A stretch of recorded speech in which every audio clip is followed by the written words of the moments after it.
ఒకరోజు ద్రౌపది తన చెలి కత్తెలతో కలిసి నది తీరానికి స్నానం చేయడానికి వెళ్ళినప్పుడు అక్కడ ఒక మహర్షి స్నానం చేయడం చూసి ఆ మహర్షి స్నానం చేసి వెళ్ళిన తరువాత నదిలో దిగి స్నానం చేద్దామని ఒక చెట్టు చాటున మహర్షిని గమనిస్తూ చెలి కత్తెలతో వేచి చూస్తూ ఉంటుంది.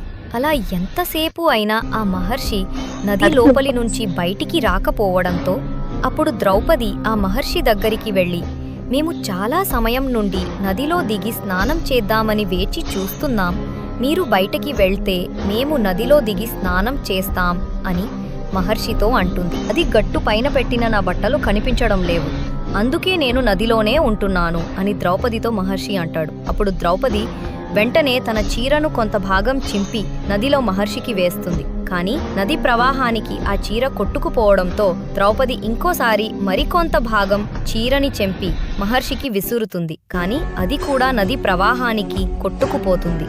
అప్పుడు ద్రౌపది మిగిలిన చీరను కూడా చింపి మహర్షికి ఇస్తానని అనుకుంటే మహర్షి అది గమనించి ఆ మిగిలిన చీరతో ద్రౌపది దేహాన్ని కప్పుకోవడం వీలు కాదు కాబట్టి మహర్షి అది గమనించి మిగిలిన చెల్లికత్తెలను చీర ఇవ్వమని అడుగుతాడు. కానీ ఆ చెలికత్తెలు ఎవ్వరు కూడా చీర ఇవ్వరు. దాంతో మహర్షి ద్రౌపది యొక్క దాతృత్వానికి మెచ్చి ఆ పరంధాముడు అయిన శ్రీకృష్ణుడు నీకు అండగా ఉంటాడని వరమిచ్చి ఆశీర్వదిస్తాడు.